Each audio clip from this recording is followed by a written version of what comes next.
Welcome back to Studio 5. Technology is supposed to help us connect to the world around us, but sometimes it feels like the internet and smartphones and other high-tech gadgets are pushing us farther apart.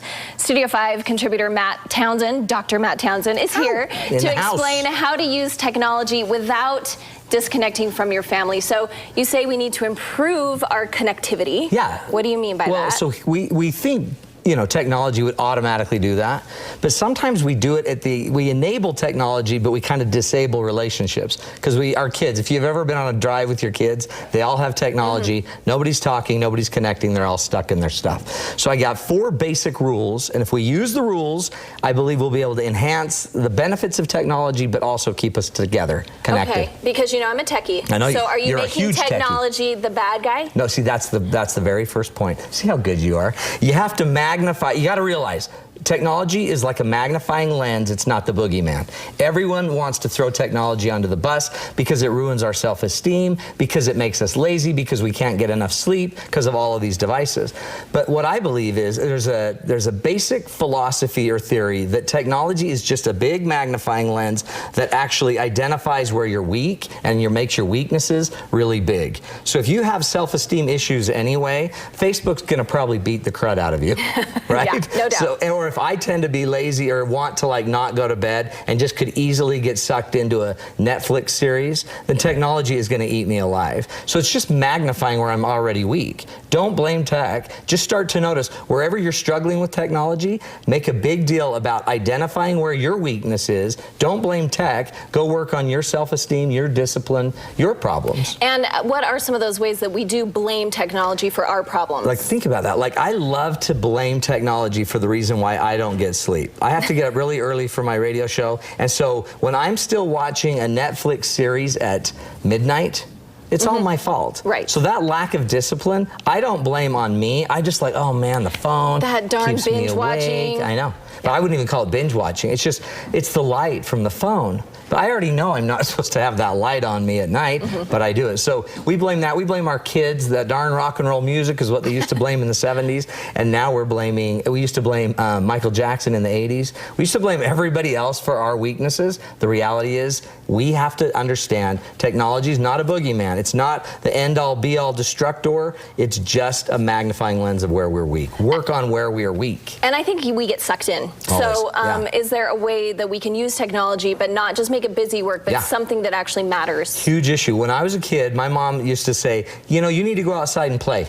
You need to get out and play. I still say that to my kids. Well, the idea is we think if they're busy, they won't get in trouble. And that used to make sense back, you know, when we were younger and there wasn't a lot of stuff to do. Yeah. But now busy work it's the outcome of technology. There's so much busyness that we have that has nothing to do with being better. So I suggest we focus our kids on being better, not just busy. I'm okay if my kids want to be on technology. You just better be ready to show me how it made you better. Okay, so they need to be doing something that has a purpose on their technology. They're all the time. My kids are on YouTube watching videos about space and the galaxies and the solar systems. Then teach me. So when I come home and I've seen that they've spent a lot of time on their phone, you better be ready to teach me what you're learning, because I want you better because of the technology, not just actively engaged doing something. Well, and I think we're lucky because technology does give us a lot of ways for our kids to get educated. And I think sometimes we look past that when what they're doing really is educational. Oh, I mean, our kids know so much more than we ever knew at that age. Way smarter. But then they also can get sucked into kind of the vegetative state of it. And what that does is that makes them so they quit connecting with us. So the third point is basically maximize the micro moments, we call them. There's some great research by a woman named Barbara Fredrickson. She wrote a book called Love 2.0, and she found a lot of us have this weird idea about what love is. Like, we think it's this overarching feeling that when we're in love with our spouse, we feel it nonstop, kind of all the time. It's just part of who we are with this person.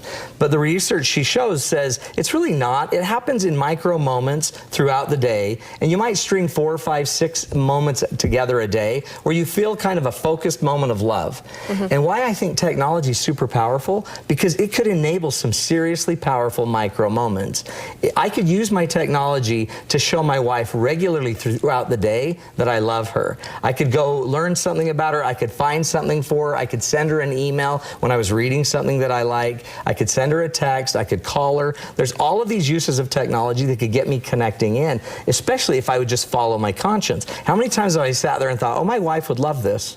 And then you don't do anything and I about don't do anything it. about it. Yet all I have to do is forward it. Yeah. Just forward it. I just created a 2 micro clicks. moment. So focus on the micro moments. That's the #1 way to stay connected. Don't just always assume it's always just time, which it is, but it's also repetitive, consistent little moments every day. Ping, ping, ping, ping, Send ping. her an annoying heartbeat with your Apple Watch. It's so true. You feel my heart? All right, now I think sometimes too what technology can do is it isolates us and makes us more alone. Somehow when we think we're being more social, but it's the opposite. It's not. I know on your show, you've probably talked a lot about artificial intelligence. Yeah. And how eventually there's a super intelligence, and like the Terminator, it's going to take over. We're going to lose the race, and the Terminator and all these machines, all of our robots, all of our cameras are going to turn on us and destroy the human race. That's right. So I had a guy on my show, a professor from MIT, and I asked him, is that going to happen? And he's like, not likely. But here's why, because the hardest thing that they'll ever have to replicate is independent will.